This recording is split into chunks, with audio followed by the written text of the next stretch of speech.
Welcome back to this next video, and in this video we are going to talk about the protein kinase A, for short that is known as the pKa.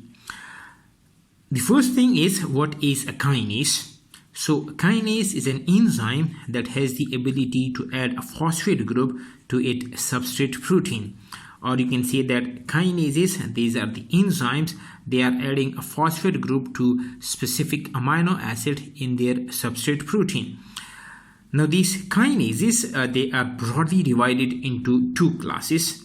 The first one, they are known as the dedicated protein kinases, and as the name indicates, these kinases, these are dedicated in their nature. That means that they are going to add a phosphate group to a single enzyme or closely related enzymes.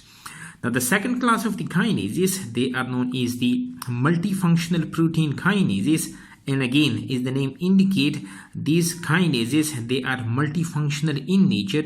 That means that can add a phosphate group to many different enzymes. Now I have a detailed video on the kinases and their different types, and I'll share the link in the description. Now the question is how a kinase add a phosphate group to a particular amino acid, or what are the conditions which are making the phosphorylation, the conditions favorable for the phosphorylation. Now there is a specific sequence in the substrate protein which is actually making the specificity of a protein kinase. So if we talk about the specificity of a protein kinase, that depends on the amino acid sequence that directly surround the residues or the amino acid in this particular case to be phosphorylated, and this particular sequence is known as the consensus sequence. So the consensus sequence, that is actually making a site for the phosphorylation by the kinase enzyme. And in this particular video, I'll be telling you about the consensus sequence which the protein kinase A can actually identify, and hence add a phosphate group to the serine or threonine amino acids in the substrate protein, because the protein kinase A, it belongs to the family of serine threonine kinases. Before going into the pathway, how the protein kinase pathway it works, let me give you some of the examples which can actually highlight the importance of protein kinase A in the cell and in the body. So these are just some of the examples which are actually the phosphorylation targets for the protein kinase A. Now, one of the important targets for the protein kinase A, these are the enzymes. For example, the protein kinase A has the ability to phosphorylate a specific enzyme which is known as the glycogen phosphorylase, and when the protein kinase A, it phosphorylates the glycogen phosphorylase, the glycogen phosphorylase, it becomes active and it is going for the breakdown of the glycogen in the liver and muscles. And when you are going to for the breakdown of the glycogen in the liver and muscles into the glucose, that glucose is providing the energy for a particular condition which is known as the fight or the flight response. And in this particular video, this will be our focus, that how the protein kinase A can help you in the fight or the flight response. Another important target for the protein kinase A, these are the ion channels. For example, there are certain calcium ion channels in the cardiac muscles, and when the protein kinase A, it activates these calcium ion channels, they are actually leading for the contraction of the cardiac muscles. Another important ion channel that the protein kinase A can activate, these are the chloride ion channels in the small intestine of the gastrointestinal tract, and when the protein kinase A, they activate these chloride ion channel, they are actually responsible for the secretion of water in the small intestine. Another important target for the protein kinase A, these are the chromosomal proteins. And the one of the important chromosomal protein that the protein kinase A target, that are the H1 histone. And this H1 histone, that is actually the first target of the protein kinase A that was identified. So when the protein kinase A, they actually, when they interact with the H1 histones, these H1 histones are then going for the stabilization of the nucleosomal structures, and they are also responsible for the high order coiling of the chromatin fiber. Another important target of the protein kinase A, these are the transcription factors. And one of the important transcription factor that is a target of the protein kinase A, they are known as the CREBs, which is actually the cyclic AMP response element binding protein. So when the protein kinase A, it go for the phosphorylation of these CREBs, these phosphorylated transcription factors, they bind to the promoter region of the responsive genes and stimulate transcription.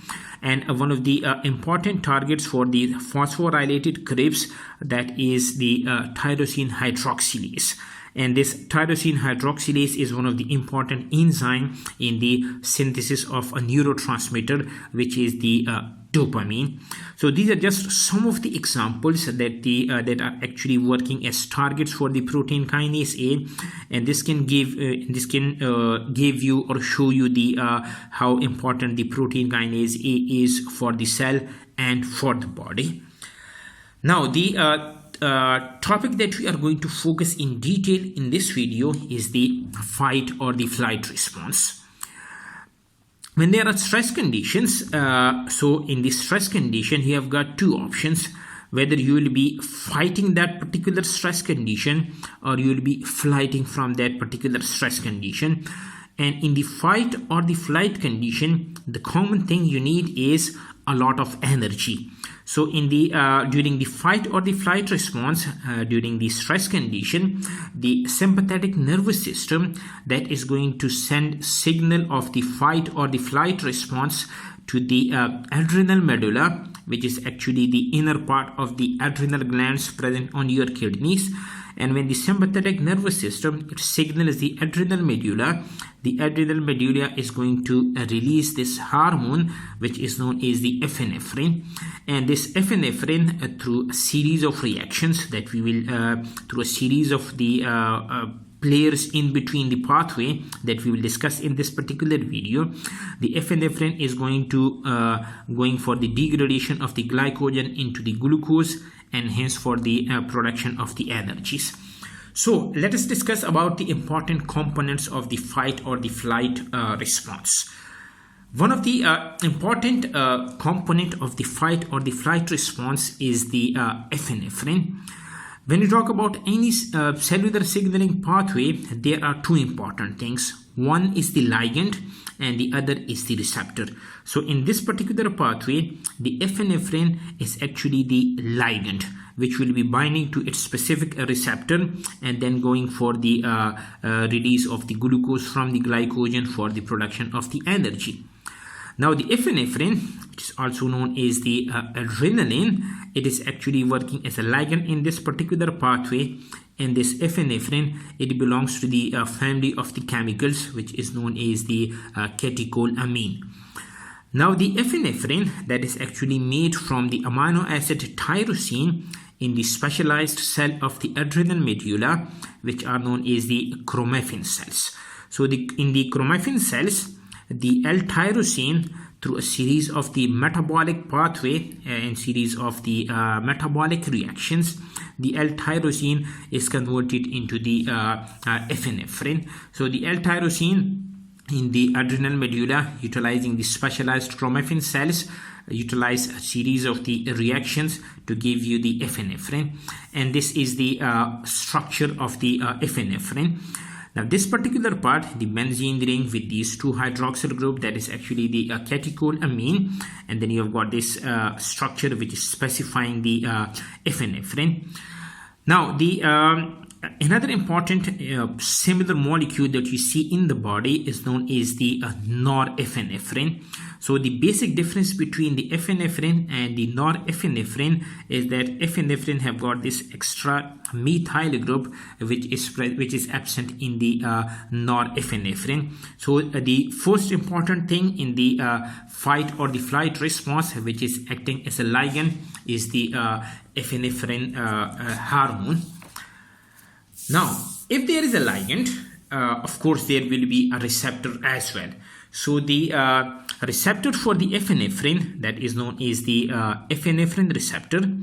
It is also known as the beta-2 adrenergic receptor, and it is also known as the G-protein coupled receptor. So all of these three things, they are referring to one and the same thing, and it is acting as a ligand, as a receptor for the ligand epinephrine.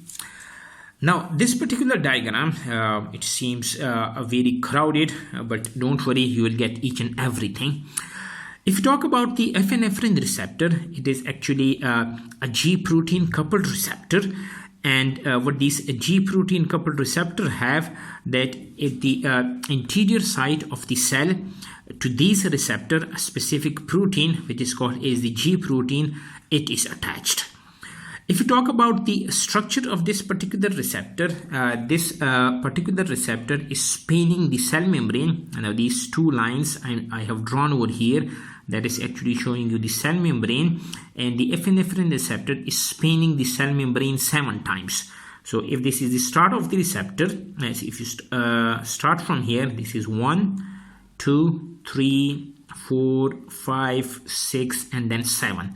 This means that the epinephrine receptor is spanning the cell membrane 7 times. Now the domain which is present inside the cell membrane, they are known as the transmembrane domain. And as I've told you that this particular receptor is spanning the membrane 7 times, so you can expect 7 transmembrane domains over here. The first one is known as the TM1.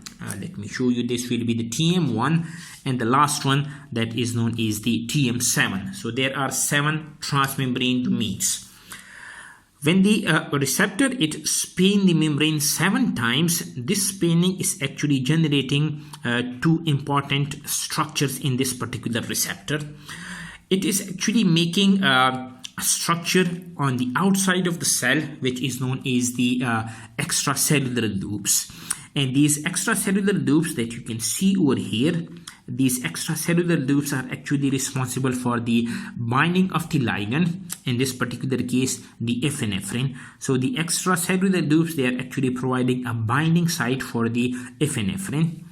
This spanning of the receptor also creates this intracellular loops that you can see over here, and these intracellular loops, they are very important for the binding of the G protein, this particular G protein. So this is not very clear in this particular diagram, but these intracellular loops, they are actually very important for the binding of these G protein to the this particular receptor. So if you talk about this G protein, these G protein are also called as the heterotrimeric G protein. Now, as the name indicates, this will be a trimeric protein. And as this term trimeric refers to 3, that means there will be 3 subunits. And we are using this term hetero over here, and this hetero means different. This means that there will be 3 subunits and that will be different from each other. So if you talk about the G protein, they are made up of the alpha, beta, and gamma subunits.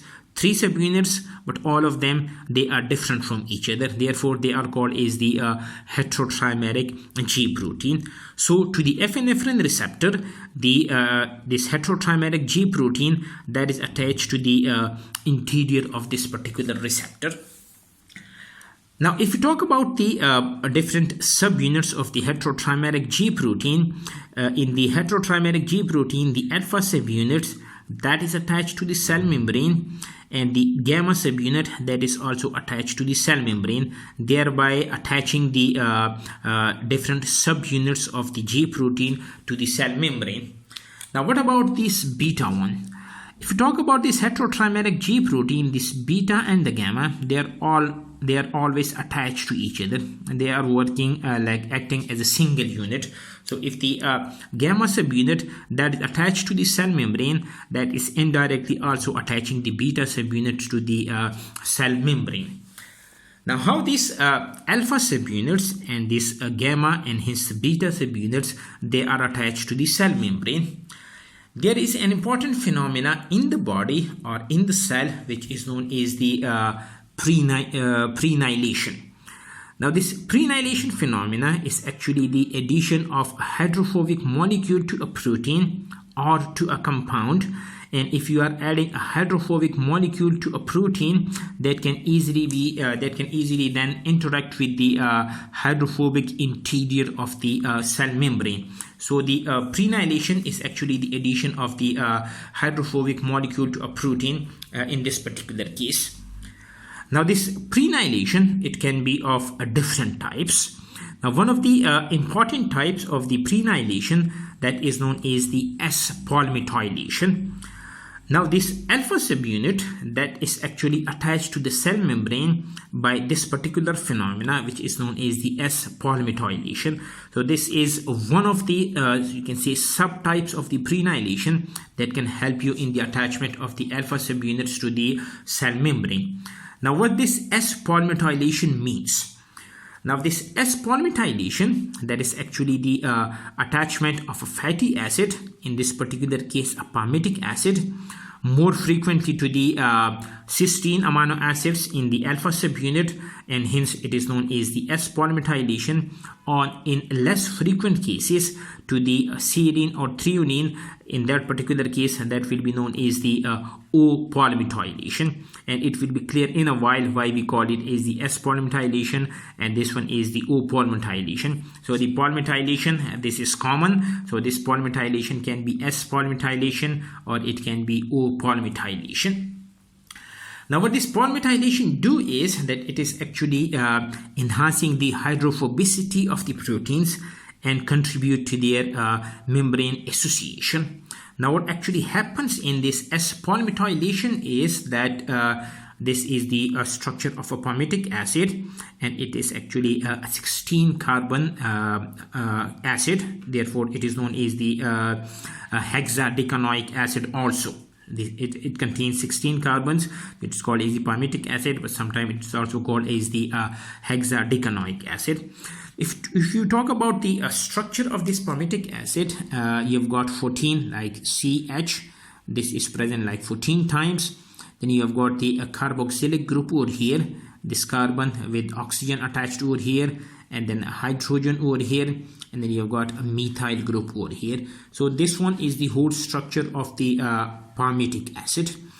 Now, what happens during the S-palmitylation is that the palmitic acid that is going to interact with the cysteine amino acid in the alpha subunit, and this cysteine amino acid have got this special group, this SH group, which is called is the thiol group, and in the presence of the enzyme palmityl transferase, this hydroxyl group from the palmitic acid and this hydrogen from the thiol group, during a condensation reaction, a water molecule that is released.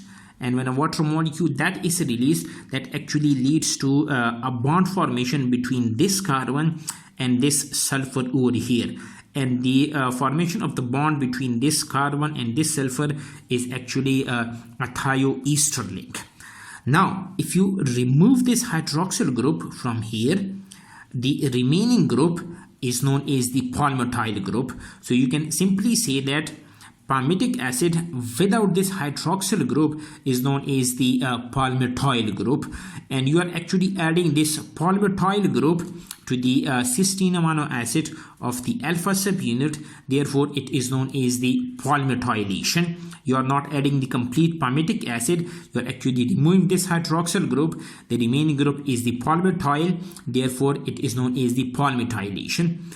If you talk about the cysteine, you are actually adding a palmitoyl group to this sulfur over here.